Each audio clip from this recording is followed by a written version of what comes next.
ახლა გადავინაცვლოთ თემაზე, რომელიც ფიქრობ დაგაინტერესებთ. იცით თუ არა, რა კავშირია გულის ფრიალს, უმადობას, კუჭნაწლავის პრობლემებს, სიარულის გაძლიერებას და სხვა არაერთ ჩივილს რა კავშირი აქვს ორგანოების დაწევასთან, იგივე ფტოსთან. რომელი სიმპტომებით უნდა ამოვიცნოთ აღნიშნული მდგომარეობა, ალბათ ასევე დაგაინტერესებთ, როგორ გამოვიყენოთ ჩვეულებრივი ბურთი მუცლისღრუს ორგანოების მდებარეობის კორექციისთვის. ეს გახლავთ ჩვენი დღევანდელი თემა და როგორც ყოველთვის, ბევრ საინტერესო რჩევას მოგცემს დღეს ნინო შეკითხეთ ტრადიციული მედიცინის სპეციალისტი მარტივ პრაქტიკულ რჩევებზე ვინასრებ დილამშვიდობის ნინო დილამშვიდობის ვიფიქრო ფეხბურთის თამაში ხوار დაიწყო ნინო თქო მაგრამ მაგრამ რაღაც სხვა მიზნით გამოვიყენებთ ამ ბურთს საერთოდ რა ეს კავშირები ასე ვთქვათ რომელიც გავავლეთ ხო აი ორგანოების დაწევასთან ფტოსთან და აი ამ სიმპტომატიკასთან რა ურთიერთ ესე ვთქვათ მოქმედებაში არიან ეს თემა შემოგთავაზეთ იმიტომ რომ ძალიან მოიმატა ამ პრობლემამ და პირველად როდესაც შევეხე ცოტა გაკვირვებული ვიყავი, იმიტომ რომ სამედიცინო ინსტიტუტში გვასწავლიდან, რომ ეს პრობლემა ვითარდება იმ ადამიანებში, ვინც მძიმედ მუშაობს, ვინცაც მძიმე სამუშაოები აქვს ფიზიკურად და როგორც წესი 40-50 წლის შემდეგ იწყება, იყო იშვიათი, იყო ძირითადად მამაკაცებში, ეხლა ახალგაზრდებში არ იყო, ეხლა გადმოინაცვლა ახალგაზრდებში. როგორ ფიქრობ რატო? ორი ამბავი არის. მე რო დავაკვირდი პირველი შემთხვევები, სადაც თვითონ შემთხვევა გიბიძგებს რომ იპოვო. იყო დიდი სტრესის ფონზე, ძლიერ იცით როგორი აი ვიღაცის უეცარი, ელდაეცა სტრესის ფონზე. როდესაც გინდა რომ გული წაგივიდეს, გინდა რომ დავარდე და რეალურად სწორს საკეთებს ორგანიზმი ვარდება რომ ეს ყველაფერი არ დაიწიოს, უცბად დუნდება ყველა მყესი, ყველა კუნთი და ხდება ორგანოების დაწევა. შენ იმ მომენტში ამას ვერ გძნობ, ვერ ხვდები, მერე გეწყება უმადობა, მერე გეწყება გაილევი და ამ დროს ქვედამუცელი, ანუ ჭიპის ქვევით მუცელი თითქოს იზრდება. ანუ ეს ასაკდენად მართლა იყო ყოველთვის რაღაცა მოსალოდნელი, მაგრამ ნელ-ნელა ისიც ყველასთან არა. სტრესის გამო, აი ერთ-ერთი რთული პაციენტი, რომელიც მოვიდა, ზუსტად ამას უკვე იყო ძალიან გართულებული, ეს სტრესი იყო 14-15 წლის ადრე, წლის წინ.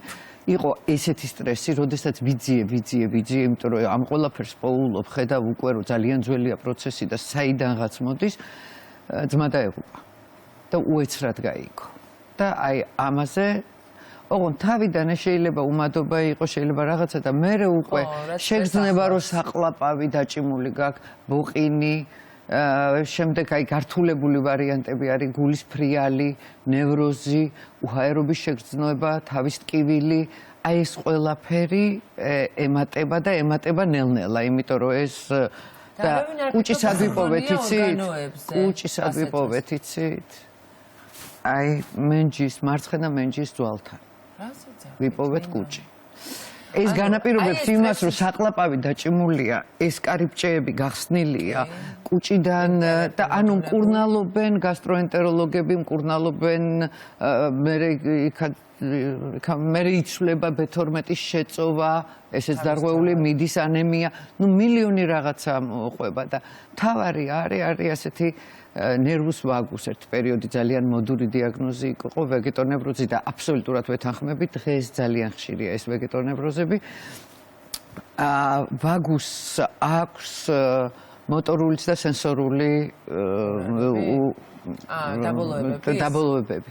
ამით არის ყველგან, ყველა ორგანოში არის აბსოლუტურად. ამიტომ და წნული ვაგუსის არის საყლაპავის მილის ძირში, სადაც კუჭი გადადის. ეს რო დაიჭიმება, მუდმივად გაღიზიანებულია ვაგუსი. ამიტომ მუდმივი გულის ფრიალი და გულის კისერში, ყელში ამომდის გული რო ამბობენ. შემდეგ იწყება ბოყინი. და ვერ ხვდები საიდან მოდის ამდენი ბოყინი, ეს ვაგუსი არის.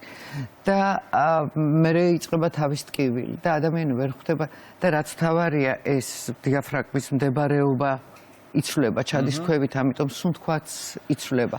ანუ ეს ყველაფერი ერთმანეთთან კავშირშია, ეს არ არის ის, რომ აი ელდაეცა და კი ბატონო. და ამ შემთხვევას მოუნდით საკმაოდ დიდხანს. ანუ თვითონაც ჰქონდა შესაძლებელია, ნუ ეს რთული შემთხვევა იყო და ეს უკვე ექიმთან რომ უნდა მოვიდეს ისეთი შემთხვევაა, მაგრამ ამ ბოლო დროს ახალგაზრდებში რო დავაფიქსირე იგივე და მე თვითონ შემეპარა ეჭვი და ამიტომ გადავაღებინე ბარიუმით რო ეძახიან ფაფით რენტგენი. იქაც აღმოჩნდა ამ ახალგაზრდებში 30 წლამდე ადამიანებში კუჭი ჩასული დაწეული ქვევით. ამ კუჭის დაწევას მოყვება საშვილოსნოს დაწევა, მოყვება საშვილოსნოს და სიგმა, წარმოიდგინეთ, აქ არის აღმავალი კოლინჯი, განივი კოლინჯი და დაღმავალი კოლინჯი. განივი კოლინჯი ვიპოვეთ მცირემენში. როგორ შეიძლება კუჭის მოქმედება კონდეს ასეთ ადამიანს კარგი? ან ყველაზე კარგი თუ ვინმე დაკავებულია ამით არის იოგის ვარჯიშები და განსაკუთრებით სუნთქვითი ვარჯიშები იოგის და უბრალოდ ეხა მასას რა შვება იცი ნახე ჩასუნთქვაზე იქ მიდის ჩაისუნთქე მე გაათავისუფლე ჰაერისგან მთელი მუცლის ღრუმა. ვაკუუმი აწიე დიაფრაგმაზებით და ქვედა დიაფრაგმა, ანუ აი შორის რო ეძახიან ისიც აწიე ზევით. ახალ ნაჭამზე არა, მაგრამ შეიძლება იყოს 3-4 საათის ნაჭამი რო იყო, არ არის პრობლემა. ვაკუუმიკეთება მხოლოდ უზმოზე, როცა ცარიელია. უზმოზე ყველაზე კარგია. საღამოსაც შეიძლება ამის გაკეთება, თუ ეხა არ ჭამე და იქვე არ წახვედი, რა თქმა უნდა ცუდია. ბურთის ალტერნატივაა ეს, ხო? ეს არის უკეთესი. ბურთი არის იმ ადამიანებისთვის. მეორე ვარიანტია კიდე კუჭისაწევის ადამიანსაც ჯერ პირველი განვიხილოთ დეტალურად. ანუ უნდა დაცალო მთელი ფილტვი, ხო, ჰაერისგან. ყველაზე კარგია თავიდან გამოუცელ ადამიანებისთვის დაწოლილზე გაკეთება. იმიტომ რომ როდესაც წევხარ, ეს უფრო ანუ ეს სილეჭაჟისტი როგორ მიზიდულობის ესა კანონი არ მოქმედებს. ანუ შენ სხვანაირად წევხარ, არ გეწინააღმდეგება. გრავიტაცია არ არის მარტო.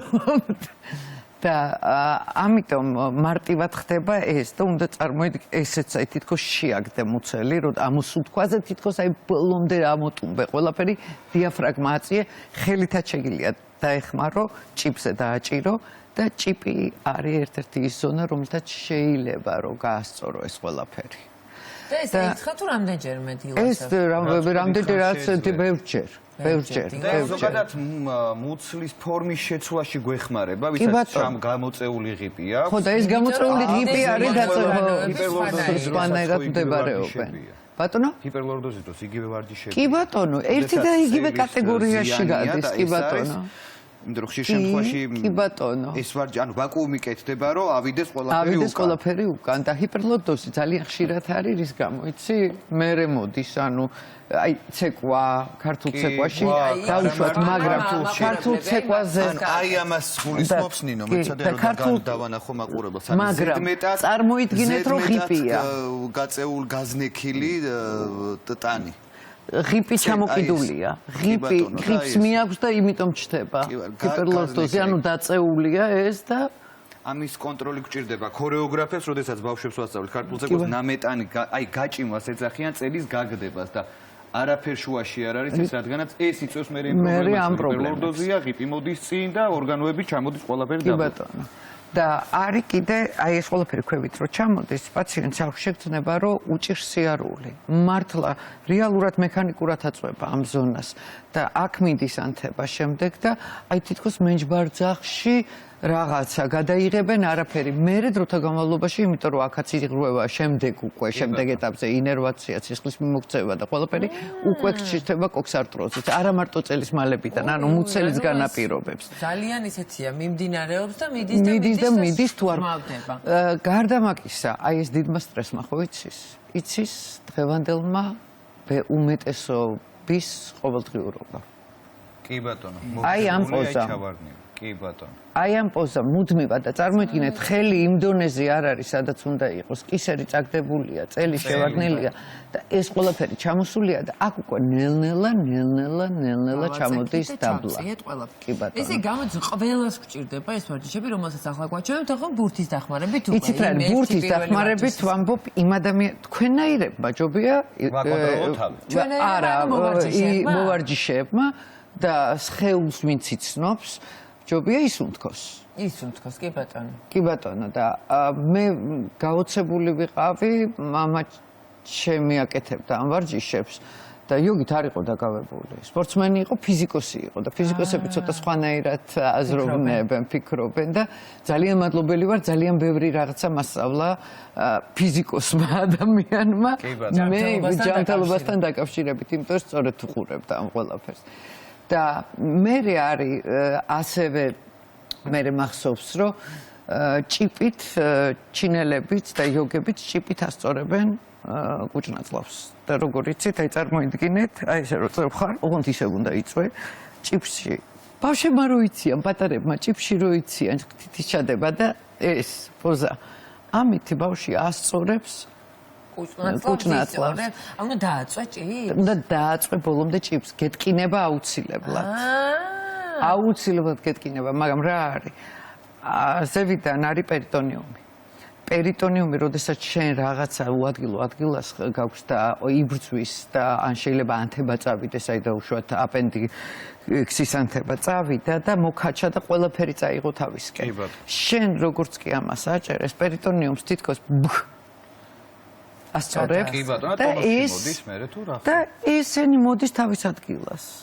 ძალიან საინტერესო. ეხლა და ზუსტად იგივეს, რაც ჭიპის აი ამ დაჭერით აკეთებს ბურთი. აბა ბურთი სად არის? ბურთზე უნდა აი აქ არ ვიცი სად არის ამის საშუალება, უნდა დავდოთ ბურთზე და დავდიდოთ ჭიპზე. იქ შეიძლება ის ტახტი გამოვიყენოთ. მოიცა, იცი რას ვიზავთ? თიკა. აი ამას დავკეცავ და ვეცდები რომ მე მგონი იატაკზე ჯობია და ჩემს სულ ერთია სად. არ მგონია იატაკი იყო შესაფე. აი აქ იყო. აქ მაგრამ მიახლოებით მიგახვედრებთ. ნახეთ? აი იატაკზე ჯობია. სახით იქით გავაკეთოთ. კი ბატონო, კი ბატონო. აი დავდეთ. დიახ. ბურთი, ავიღეთ ჭიპი, ჭიპზე დაწეკეთ. ჭიპზე ვარ, კი ბატონო. და ჭიპზე ესა და უკვე ვატრიალებთ ამას. მიხდი? და იგივე საკეთეთ, უფრო შეგვიძლია ვაკეთოთ მერე წრიული, შეგვიძლია მხოლოდ ჭიპზე გავჩერდეთ. და ნინე ვისაც წონა აქვს და ცოტა სიმძიმე აქვს, მათთვის შეიძლება? როგორ შეიძლება, შეიძლება. მათთვის არის ეს უფრო ბურთი. და სუნთქვა ამ დროს ნინო ექიმო? სუნთქვა უკეთ უმჯობესია, თავიდან არ გამოუვათ, მაგრამ უმჯობესია, რომ აი ამ დროს ზეწოლა როგორ აი ჩავისუნთქე. კი ბატონო. და ამოსუნთქვაზე დავწექი ბურთზე. ამოსუნთქვის დროს დავაწექი უკვე ბურთს. ანუ ზეწოლა ხდება ამოსუნთქვის დროს. ბავშვებით თამაშობენ. და ტკივილი იქნება. ტკივილი იქნება. მე არ მექნება ეხა ტკივილი, არ თქვენ არ გექნებათ. სადაც პრობლემა არ შეგეშინდეთ ტკივილის. ეს არის ჩვეულებრივი მოვლენა, ეს ესე უნდა იყოს. შემდეგ ვარჯიშებზე აღარ გეტკინებთ. და ესე იგი წრეს ვაკეთებთ ამ შემდეგ შეგიძლიათ უკვე წრეც აკეთოთ. კი ბატონო. მაგრამ ყველაზე მნიშვნელოვანია ჭიბზე წოლა. პულსაციაც გაჩნდება. პულსაცია გაჩნდება კი ბატონო, ჭიპის ზონაში, კი ბატონო. და დაახლოებით რა დრო უნდა დაყოვნდეს ადამიანი ბურთზე? რამდენიც შეუძლია. იცი როგორ, აი უკვე რო არ შეუძლია, დაითვალოს 10-მდე და ადგეს. აჰა. რო არ შეუძლია 10-მდე დაიფარდა. კი ბატონო. აუ კი მაინტერესებს. აბა მოსინჯე. მოწამი. თქვენ წადით თუ გინდა და მე მაინტერესებს. ჩვენ წავალ და შენ. ჭიბზე და ამოსუნთქვა. უი, ნახე როგორი. უი. არ არის მართლა ადვილი. მიუხედავად იმისა, შენ კიდე უფრო გაირთულე ფეხებიც აწიე. არა, ეს კაიგუა. ამან გააკეთა სწორად, კი ბატონო. რეალურად ესე უნდა გააკეთო. აჰა. მთელი წონით უნდა დააწვე. ეხლა ნელა წამოვა პულსაცია და ძალიან საინტერესო იქნება ეს ყოველი. გააგზავნეთ. მე ვიმკურნალებ. აჰ, რა, აი. და ნინო ექიმო, აკო ერთი კითხვა, მოვადუნო მუცელი თუ დავჭიმო? მოვადუნე. ბოლომდე, რომ თითქოს აი ეს ბურთი მივიდეს წელამდე. ხო და არ ხერხემლამდე შევიდეს. წელის მალებამდე მივიდეს, ხერხემლამდე გძნობ? კი. ხო, კაია. წამოვიდა პულსაცია. და შეიძლება ამით წელის ტკივილი მოიხსნა, იმიტომ რომ იგივე ვაგუსი შეიძლება მოქმედებდეს იქ. ხო, ყოველთვის საინტერესოა ხოლმე თქვენი სტუმრობა და სულ ვიძახი რომ აი მეტი რაღაცა უნდა მოიფიქროთ, ახლა მეტირით უნდა გაგვაოცოს. აი ყველა მოსვლაზე ვა. ნინა მასწავლებელი ყოველდღე უნდა ესა? ყოველდღე უნდა. ნუ სასურველია რომ ეს პრობლემა არის. ყოველდღე უნდა და ნელ-ნელა რა თქმა უნდა, აი რა შემთხვევაც მე აგიხწერეთ, იქ ალბათ იმისთან პაციენტთან გაცნობიერებულიც რო არ აქვს, იქ არის. კი ბატონო. სავარაუდოდ ამ ტიპის პაციენტებთან არა, მაგრამ აი ის რასაც კომპიუტერით აკეთებენ ახალგაზრდები, ის რაც ამის შედეგია, იქ რა თქმა უნდა კი. ისეთი კაი შეგრძნება. ხო კაია. ისეთი სიმსუბუქია უცებ. და უცბად აი ესეც რო წყნარდება. აი მე ძალიან სასიამოვნო. ანუ მაინც უკუჩვენება არის ვინმესთვის ამის გაკეთება? ბურთი არა. ასაკიწონა, არაფერი, მსგავსი არ არის. ბურთი არა, ეს ცოტა შემეშინდა. ნუ ხა თუ რაღაც ზეწოლით ხელით ცოტა არა, შემეშინდა. იგივეა და არაფერი არ არის. შეიძლება დაგანახო, არ გაგხდით ისე. რო დაგაწვინოთ ერთი წამი. მიდი წამი ბატონო არჩია. ჩქარა თუ რომ ამცარ. კი ბატონო. მიდი უცბად. როგორც გინდა რომ არ ვიცი როგორ არის. აი აქ ხო ვიპოვეთ ჩიპი. ვიპოვეთ ჩიპი. მოიცა სად არის შენი ჩიპი? მან ზუსტად მან არის. აი. და ნახე რას ვაკეთებთ, აი თითი ერთი აფწიე ანტენა. ეს უნდა ანტენა, ესე აუწია ანტენა. ეგრე არც აწიო, მაგრამ აი. ნინო, ამას გადავწევ რომ ტკივა ეხა როგორ არ ტკივა? ტკივა. აბარა. ტკივა? კი. საწავიდა ტკივილი. გაიშალა იდნეკნების ზონაში. ანუ დიაფრაგმის პრობლემა. ამით არა, აქ ამით რას ხვდებით, იცი სად არის პრობლემა. კი ბატონო. ასე რომ ვაჭერ, ეხლა უნდა მოგეხსნეს ეს ტკივილი. ნინ. აწიე ესენი რომ გამოჩნდეს. იხსნება? კი. ეხლა ისე მოვიდა. მოიცა რაცალე? ანუ ისეთი შეტევითი გამოვა. არა, ეხლა გავა, ეს დიაფრაგმის პრობლემა ამ წუთას. მიდე ტკივილი დილაუთი. კაია ძალიან. ისუნთქეთ, ჩაისუნთქეთ? თქვენ გააგზელეთ ამოისუნთქე კარგად. აი თუ ბოლომდე ამოისუნთქე, დიდი მადლობა ნინოს. ნინო, რა თქმა უნდა, პროფესიულ საქმეებს აიღებს იდეალური შეგრძნება. მოგეწონა? აი, იგივე არის რაც ბურთი. აბა ხარ ყოჩად? ყოჩადადვა. მადლობა ნინო, ძალიან დიდი. თქვენ დიდი მადლობა.